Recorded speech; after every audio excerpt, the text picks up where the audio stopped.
Hello, everybody. In today's lecture, we'll be talking about examples of protein functions and applications.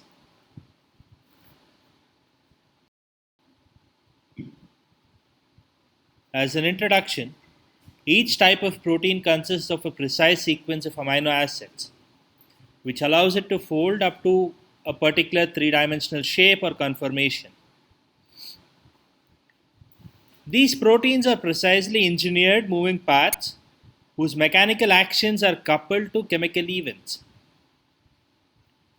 It is this coupling of chemistry and movement that gives proteins the extraordinary capabilities that underlie the dynamic processes in living cells.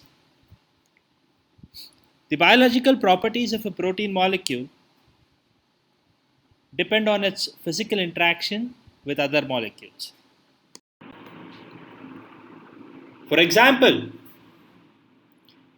antibodies attach to viruses or bacteria to mark them for destruction.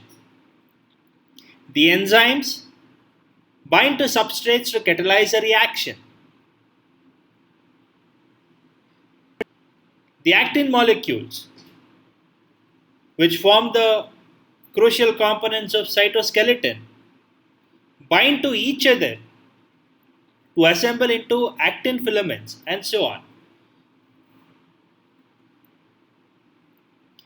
As a matter of fact, all proteins will have to stick or bind to other molecules in order to be biologically functional. This binding may be tight and irreversible or weak and short lived. But whatever it is, it always shows a great specificity, meaning that each protein molecule can usually bind just one or a few molecules out of all the biomolecules it encounters. These substances that are bound by a protein, be it an ion or a small molecule or a macromolecule, all of them are generally referred to as a ligand for that protein.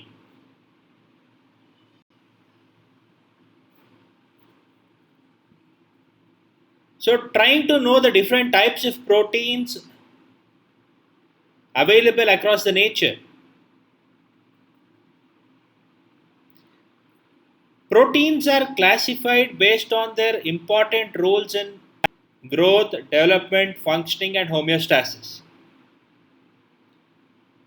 There are enzymes that facilitate biochemical reactions, antibodies that contribute to immunity, the DNA associated proteins that regulate chromosome structure during cell division, and or play a role in regulating the gene expression. Then we have the contractile proteins that help in the muscular contraction and movement, and the structural proteins that provide structural support to the cells and the body eventually. The hormones, which may be proteins which coordinate the bodily functions, the transport proteins which help in movement of molecules, the signaling proteins that coordinate the intra and intercellular communication, and finally the storage proteins that facilitate the storage of cellular macromolecules. So, we'll be discussing a few important types of proteins and their functions. Firstly, we'll be talking about enzymes. The fundamental task of proteins is to act as enzymes, which are the catalysts that increase the rate of all chemical reactions occurring within a cell.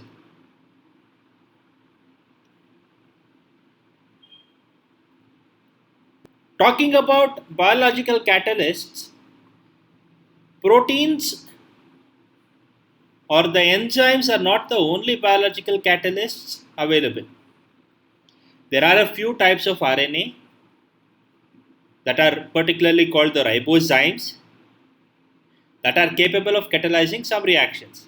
But however, the role of ribozymes is limited to a few biological reactions, whereas most of the biological reactions in a cell are catalyzed by the enzymatic proteins. In the absence of enzymatic catalysis, most biochemical reactions are so slow that they would not occur under the mild conditions of temperature and pressure, thereby indicating that the survival of the organism may not be facilitated in the absence of enzymes. And these enzymes accelerate the rates of such reactions so that the reactions that would take years to occur may happen in fractions of a second.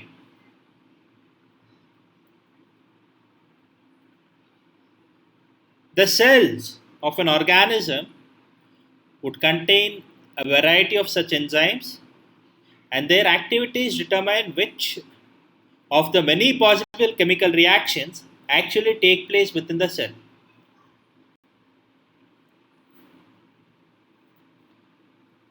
Like all other catalysts, enzymes are characterized by two fundamental properties.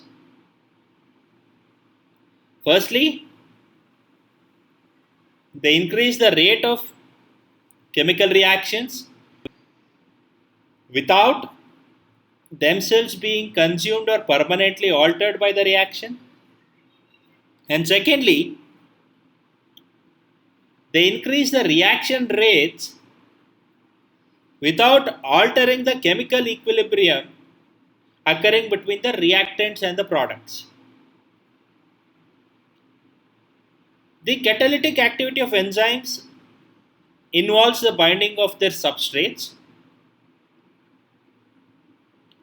to form what is known as an enzyme substrate complex. So, when we talk about the substrates for an enzyme, they are nothing but the ligands for the protein, and the protein here is the enzyme. And this substrate binds to a specific region of the enzyme called the active site, and it is eventually converted into the product of the reaction. An enzyme catalyzed reaction can be written as follows. An enzyme catalyzed reaction is always an irreversible process, and substrate plus enzyme will form an enzyme substrate complex which will eventually dissociate as an enzyme and product. Or this can happen the other way around as well.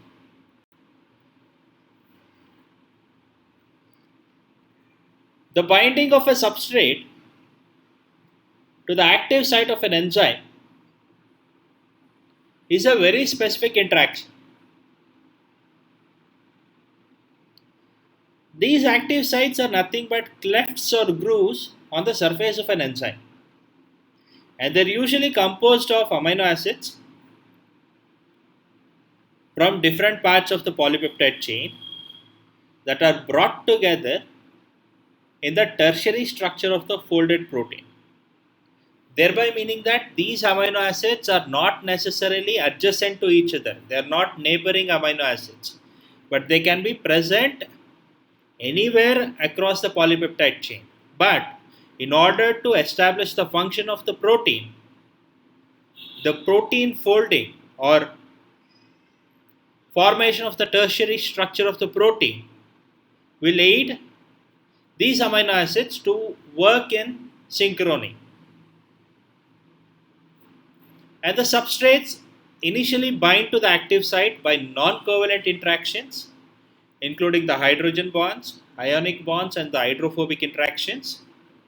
And once a substrate is bound to the active site of an enzyme, there can be multiple mechanisms that accelerate its conversion to the product of the reaction.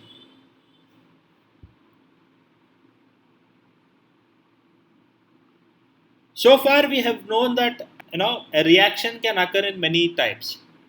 You have all learned the basics of chemistry, and you know that no two reactions will occur in the same manner. Likewise, in the case of enzyme substrate interactions or conversion of a substrate to a product in the presence of an enzyme does not necessarily follow the same modus operandi. Chemically, the interactions might vary, but the interaction between an enzyme and the substrate or the enzyme and a product is always the same, where the substrate binds to an enzyme at the active site.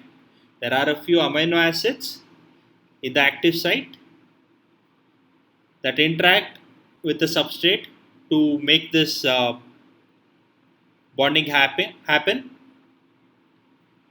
and then the reaction or the conversion occurs.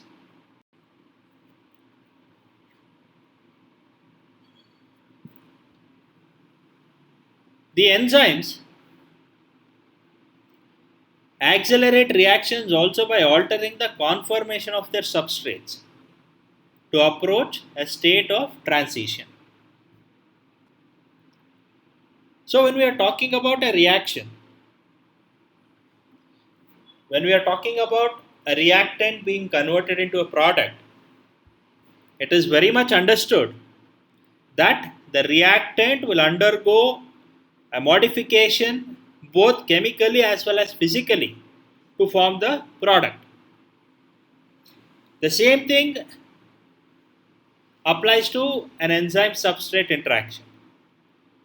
So, for a substrate to be converted to a product, there is an alteration of the conformation of the substrate carried out by the enzyme. And the simplest model of enzyme substrate interaction is what is known as the lock and key model, where the substrate will be of a shape that fits precisely into the active site of the enzyme.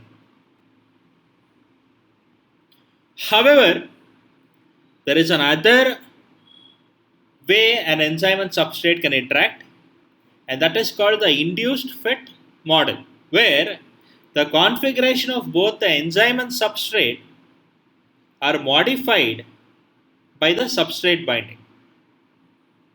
And in such cases, the conformation of the substrate is altered so that it more closely resembles that of the transition state. So, prior to attaching with the enzyme, this substrate undergoes certain modification in its conformation and then gets attached to the active site of the enzyme. And this will facilitate the catalytic process to be carried out by the enzyme. Thank you.